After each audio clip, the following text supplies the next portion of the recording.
Welcome to today's episode of the Mindset Mentor Podcast. I am your host, Rob Dial. Today, we're going to be talking about the meaning of life. We're going to be talking about life. We're going to be talking about death. And I'm going to start off with actually telling you my perspective of death and life as well, and intertwine it with what we're going to go through today. So, I remember the very first person that I ever knew, just so you know, that passed away was my father. And I was lucky enough to have my father pass away early. And I say lucky, it was the worst day of my life, but it was also the best day of my life. The reason why I say lucky, and I have the opinion of that, is because I was able to experience one of my parents dying when I was younger at an early age. And I remember specifically the day before my father's funeral, they had him in the casket and he was dressed up, and we were in a small room that was off to the side, and it was just enough room for the casket and a couch. And I remember I was on the far left of the couch, and my grandmother, which was his mom, was right next to me. My sister was next to her, and my mom was next to her. And we were in there, and we were able to, have a viewing before everybody else was able to see him the next day. I remember sitting there in the room with the casket and realizing that my father was gone, and he had so much potential. He was so smart. He had so many dreams that he wanted. He had so many experiences that he could have. And none of those things were going to happen anymore. And all of it was gone. And it makes me think of the Les Brown quote that says, "The graveyard is the richest place on earth, because it is here that you'll find all the hopes and dreams that were never fulfilled, the books that were never written, the songs that were never sung, the inventions that were never shared, the cures that were never discovered, all because someone was too afraid." And at 15, I knew at that moment that I was going to make sure that that would not be my life. I was able to see, oh my God, this is final. Like, this is legitimate. This isn't a test life that we get. Like, this is final. It is over. And 23 days after my father's passing was my sister's 21st birthday. And this was back in 2001. And it was her 21st birthday. And I was driving the car. I was 15 years old. I had my permit. My mom was next to her. My sister was behind. My mom was next to me, and then my sister was behind my mom. And I remember we were at a stoplight. I remember the exact location. We had just got done at Olive Garden for my sister's birthday. We were sitting in Sarasota at a stoplight at Proctor and 41. And my mom said, "Hey, it's been a few weeks since your father passed away. What are your thoughts around it? What do you think about the whole thing?" And I remember being 15 years old and turning to my mom and saying, "I think that if Dad were to know how much good is going to come from this, he would be okay with dying." And that has been my mission ever since, for 22 years since that moment. And it really comes down to, and the reason why I want to share that story with you first off is to kind of give you my perspective of how I see life, but also my perspective as how I've seen death. And there's a really beautiful phrase that the Stoics have kind of lived by. And the phrase is memento mori. And memento mori basically translates to remember you must die, and to meditate on the fact that you will die every single day. And for those of you guys that are watching the video, if you're listening on audio, you can't see it, but if you're watching on YouTube, behind me right here is an actual skull, not a real human skull, but it's a fake human skull with roses coming out of it, which is the symbol for memento mori, which is remember the beauty that comes out of death, because there's beauty in death, and death is what gives meaning to life. And so, we can sit there and we can say, oh my gosh, that's so morbid to think that. But I think that by meditating on the fact that you're going to die and remember the fact that you're going to die actually makes you give more purpose to your life. It forces you to get up and actually do some shit with your life. And if you've ever seen the movie Troy, Brad Pitt says a really great quote that I love. And he says, "The gods envy us, and they envy us because we're mortal, because at any moment it might be our last. And everything is more beautiful because we are doomed." Hey, if you're loving this episode, please do me a really quick favor. Give us a like down below. And if you don't want to miss any more episodes, make sure you hit that subscribe button down below so that you get notified every time we put up a new episode. And so this is not going to be a doom and gloom episode or any of that. This is an episode to really give you perspective and hopefully change your attitude in many ways towards your life, and to change your perspective on the life that you have had, and the life that is also in front of you.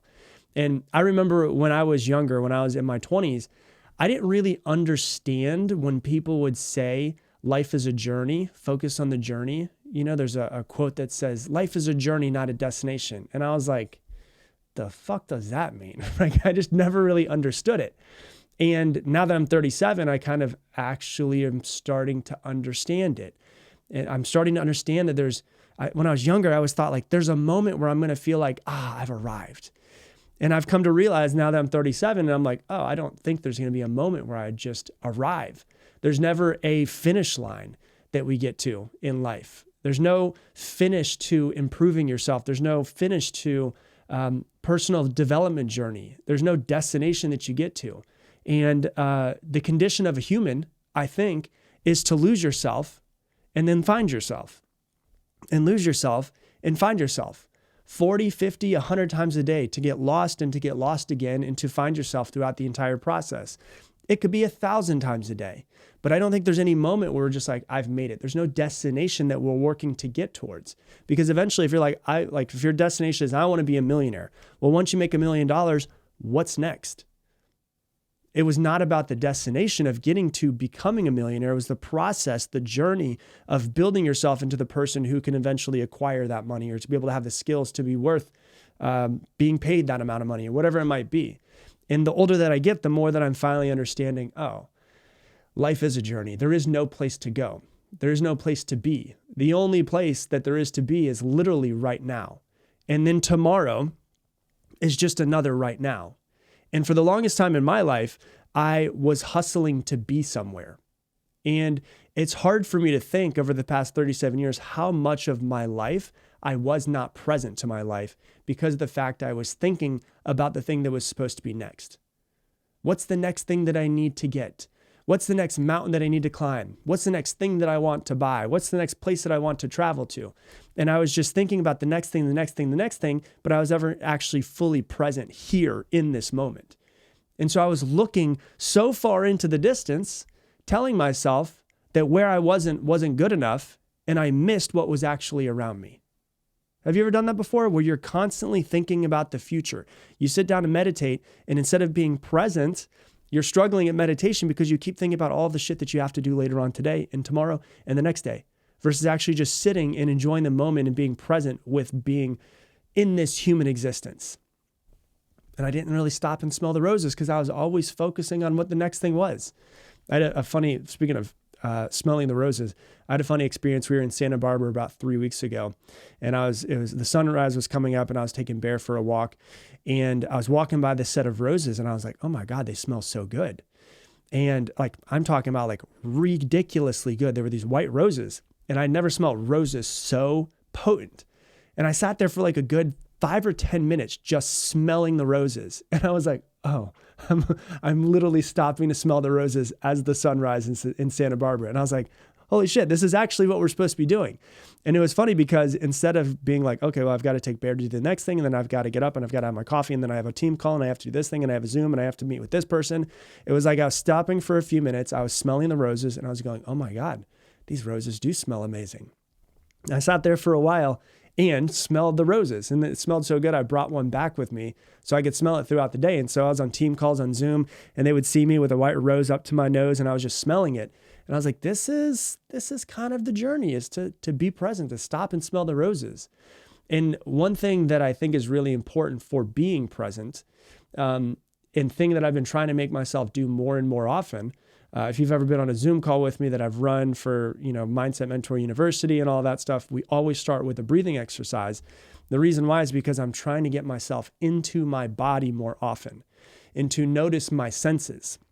Because the thing that I've noticed about myself, and I notice about a lot of people, is that our minds are always somewhere else. They're always in the future. They're always in the past. They're always thinking about the next thing that we have to do. But my body is always here. Like, my body is never somewhere else but this present moment. And I notice in myself my lack of presence 10 or 15 times a day. So I bring my awareness back to my body so that I can experience the moment in this moment. So I start to focus on what I can see. I start to try to focus on what it is that I can hear. I try to focus on what I can feel and what it feels like to be in my body and my clothes on my skin and the temperature of the room. I try to focus on what I can smell. I try to focus on what I can taste. And that's really bringing me back to the only thing that we really truly have, which right now is this present moment. And life at its simplest form is really this. It is, you are born, you have a sensory set of experiences, and you die. That is what life is. Whether you get 17 years, whether you get 117 years, you're born, you have a sensory set of experiences, you see things, you hear things, you taste things, you smell things, all of that, and then you die. But how you choose to interpret those experiences will dictate the quality of your life. But how many of us are so focused on the next thing that we miss this thing? Like we miss the present moment. I don't know if you've ever been in the room when somebody passes away. It is an extremely humbling experience. It is a beautiful experience. It is a heart-wrenching experience, but it's beautiful and humbling at the same time. I was in the room when my grandfather passed away, and I remember thinking to myself, his body is still there, but my grandfather is gone. The soul that was in him, the energy that was him, was gone. And I think about that really often, is I don't want to get to the end of my life and think, damn it, like I wasn't really here. I was always somewhere else in my mind. I wasn't really here. And I mean like really here in this moment. Not focusing on the next accomplishment, not trying to work harder to buy the next thing because you can't take any of these things with you. I don't know if you've ever had someone close to you die and then you need to go to their house and clean out their house, but it really puts a lot of things into perspective because all you're doing is, imagine collecting toys and collecting things your whole life. And then when you die, they're just there. When you die, someone else has to clean up all of your shit. And what's the point of all of those things? Right? So then it brings us back to the original question of how we started this and the title of this episode, which is, what is the meaning of life? What is the meaning of life? The meaning of life is it's not what you look like. It's not all the toys that you have. It's not how much money you have in your bank account. It's not how big your house is. It's not all of the accomplishments that you have. I'll give you my meaning of life. But before I do, let me tell you this. I don't know what the fuck I'm talking about. I'm just another human, another flawed individual that's just trying to figure things out. I'm just another bumbling idiot trying to make sense of all of it. So if you choose to believe in something different, I fully respect that. I fully respect that you believe anything that you want to. So I'm going to give you what I think my meaning of life is. My meaning of life, the meaning of life, is life. That's it. We're trying to overcomplicate this thing. The meaning of life is life. It is to experience everything, to feel happiness, to feel sadness, to feel love, joy, pain, anger, to be with your friends, to travel, to watch a sunset, to live, like to really fucking live. But how often do we sit there and we think that there's some other meaning or try to figure out if we can find more meaning in our work or find more meaning in buying things or find more things in having something else or finding another accomplishment? How often are we not here, like here in this moment, in our bodies, in this present moment, but we're off in our mind somewhere else? When the point is to be here now, which is as Ram Dass would say it. Because it's pretty crazy if you actually think about it, right? Like if you actually take a step back and think about life. Like one of the things that I love to do, and it terrifies my wife sometimes, is I love to watch videos of how small we are in this universe. Because I really think it gives a lot of perspective. And the reason why it terrifies my wife is because she's like, oh my God, it's so big, I can't even comprehend it. And I was like, yeah, but that's what's so amazing, is because it shows you that nothing actually matters. And if nothing matters, that means that we could put meaning to anything that we want to. We can do all of these things. If we're on this huge universe and this tiny little speck of dirt in this huge universe, people judging you doesn't matter. But there's two ways you can look at life. And this is a Albert Einstein quote that I love. He says, there's two ways to look at life. One, as though nothing is a miracle, and the other, as if everything is a miracle. And when you actually start to look at the universe, you start to look at the world that we live in, you start to realize that all of this around us is a miracle. Like, we live on a piece of dirt, but it is the most beautiful piece of dirt that we know of, right? If you think about other planets like Mercury, what would it be like to live on Mercury or Venus or Mars? All of them. They don't look really as beautiful as this one, with all of the animals and all of the trees and all of the humans and the blue skies and the clouds.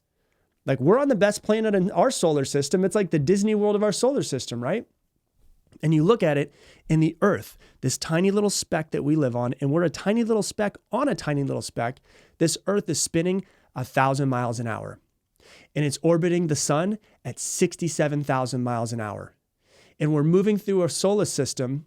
Our solar system is moving through the universe at 448,000 miles per hour. And we're in a galaxy that has 100 billion stars. And in a universe that has 2 trillion galaxies. We live in a galaxy that has 100 billion stars, and there are over 2 trillion galaxies. Like, do you fully understand this? It is insane. Our brains cannot comprehend the scale of all of this. And we're so consumed with wanting to get a raise. We're so consumed about our next post going viral. We're so consumed with wanting to make more money so we can buy the next thing, so that we can impress people that don't care about the stuff that you have because they're too busy thinking about themselves. Like, we have to wake up. Your life is here. It's not somewhere else. It's not in the future. The point of life is to experience life, to be in the present moment, to be as present as we possibly can. It's not in the future, it's now. So it's time to experience it and to be present and to let go of trying to control everything. Let go of trying to make sure that you control every little single thing around you. Let go of saying, oh, I'll be happy when ... I'm not happy now. I'll be happy when I get that raise. I'll be happy when I get that house. I'll be happy when I finally get into a relationship. No, you won't. Happiness is not when I get that thing. Happiness is a choice. I know people who have a ton of stuff. I know people worth billions of dollars that are fucking miserable. I've seen people in third world countries that have nothing that are the happiest people I've ever seen. So I'll be happy when ... doesn't make any sense. It's a choice that you decide to make in the moment. There is nowhere else to go but here and now and to experience. And so what I really want you to understand through this episode is that when you look at life, life is the gift. Stop searching for something else, because in this moment, you already have everything that you're searching for. Stop trying to get the next thing and start trying to be here now in this moment so that you can get all of the gifts of the present moment, because the meaning of your life is to simply just experience life. And that's it. That's what I got for you for today's episode. If you love this episode, please do me a favor, share it on your Instagram stories and tag me in it, Rob Dial Jr., ROBDIALJR. And with that, I'm going to leave you the same way I leave you every single episode. Make it your mission to make someone else's day better. I appreciate you, and I hope that you have an amazing day.